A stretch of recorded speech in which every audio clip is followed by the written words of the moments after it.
Hello friends, AmyR here with Prairie Paper and Ink with another card. I'm using the Simon Says Stamp Bunch of Balloons background stamp again. I did a video a couple weeks ago, whenever it was. I'll have a link to it at the end. My sense of time is just off, but anyway. I had done a video using this and I did kind of like a no-line watercolor look with it, made it into a flat shaker, and I had other ideas for this stamp. So this time I am stamping it with Simon's Intense Black ink onto some of Simon's smooth white 120 pound cardstock. And since this is a cling background stamp, I had taken the foam insert out of my MISTI and then inking up the stamp multiple times to make sure I get all of the little details, you know, little balloon knots and the tassels and all the things stamped. Once this is stamped, I am going to color in this entire background just using my Spectrum Noir TriBlend brush markers.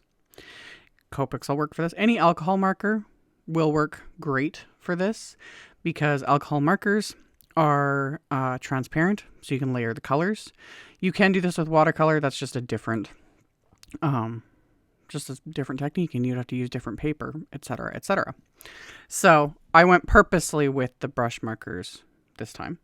I've been using both the brush markers and the bullet nibs of these TriBlends that I got, and I've done multiple videos. I'll have a link to that playlist at the end as well. I've just been enjoying them because I don't have to think. When I can't even remember what day it is, I will take anything that just removes extra thought process from me. So that first little bit there was in real time, and then I've just sped this up. When I said the title of the video is easy coloring, I mean it. I'm not doing any blending. All I am doing is just filling in each balloon, and I'm just using the lightest shade from each marker that I grabbed, and I just grabbed a handful of them and I'm coloring. And you'll notice I color each of these balloons kind of in sections, and I think I talked about this. I can't remember if I talked about this in one of my videos or if I did it in one of my I do real-time coloring videos for my Patreon supporters. But anyway, when it comes to coloring with alcohol markers, and I kind of do the same thing though with any form of coloring, I do not color over the lines. Regardless of whether an ink is safe for or compatible with alcohol markers, which Simon's Intense Black ink is. I've used many brands of ink over all these years with alcohol markers. They tons of them work great. I just have developed this habit over all these years of just not coloring over the lines. That helps really cut back on the chances of it smearing. Most of the time, if I get smearing of the stamped ink, it's most likely because I didn't let it dry long enough, because 9 times out of 10, I multiple stamp my images, which is what I showed at the beginning. I stamped this multiple times. So there's multiple layers of that ink. So you can heat set it. I do that a lot off camera. I'll just heat set it because, again, I'm impatient. I'm not even just impatient. I just don't have time. I don't have enough time. But letting your ink really dry helps. But this way of me coloring really does help. I just kind of color up to the lines of everything.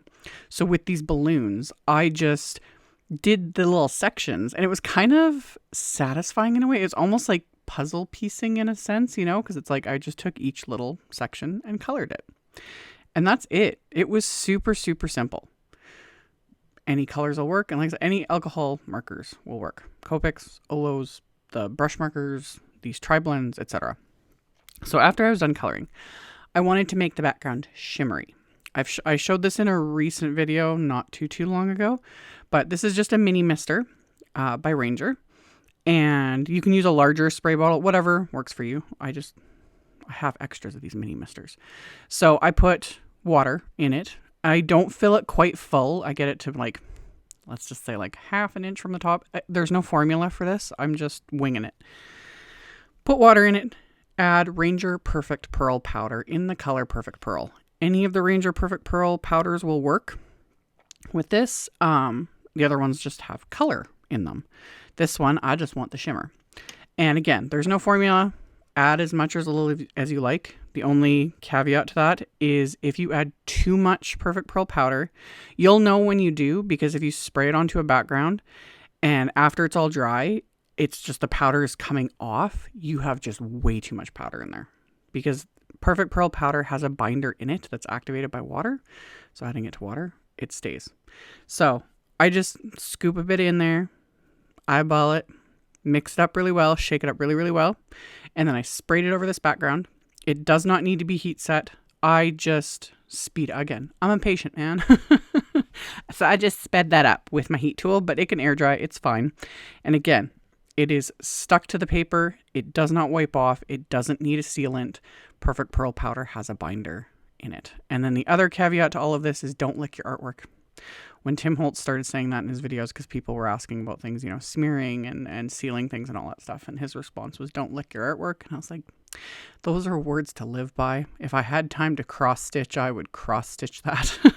Hang it in my office, you know. Anyway, after it was dry, I trimmed this down because it was slightly bigger than an A2 size when I first stamped it. So I trimmed this down to A2 size, so 4 1/4 by 5 1/2. And then I pulled out this CZ Design Happy B-Day wafer die. This came out last year, the year before. I'm not 100%. It's been out for a while. And I thought it'd be perfect for this card. So I die cut a couple scraps of the same white cardstock with it. And then I also die cut some of Simon's matte gold cardstock with just the word dies. I didn't use the outline for this. I just wanted the Happy B-Day. So stacked all those together as is tradition for the dimension that I live. And then I took my card base, which is also going to be a top folding A2 white note card. And then my piece of Post-it tape. I use the same piece over and over again. I will use this for weeks, if not months, depending, until it is just no longer, you know, won't stick anymore, or it's so full of ink, whatever. I just keep it stuck to the side of my desk. So I use that Post-it tape. And I just put it where the fold line, like the score line, is on my card base, so that nothing stamps past that. And got that placed into my MISTI. And then I re-inked the stamp, this time with Simon's Heather ink, just a really light purple. So stamp that with that. Normally I would do, you know, like gray or possibly really pale aqua. But the background after I'd added all the markers, it just has like more purple going on than I had intended. I'm fine with it. I like it. So hence the purple on the inside. And then I cleaned my stamp off with, I've shown this in other videos, my little Studio Katia little heart-shaped microfiber stamp cleaning doohickey. And I just keep one side sprayed with stamp cleaner, clean my stamps, and then I just fold it over and use the other side that's dry to remove any of the excess cleaner, dry my stamp, good to go. So after I cleaned the background stamp, I then took sentiments from the CZ Design Big Old Birthday stamp set. This was part of the new release. This came out with the balloon background. And I took a couple sentiments from that set and lined those up. And I'd put the foam insert back in my MISTI because now I'm stamping with clear stamps. So the foam insert is underneath everything now in my MISTI. And I lined up the sentiments, and I am stamping these with VersaFine Clair Nocturne ink.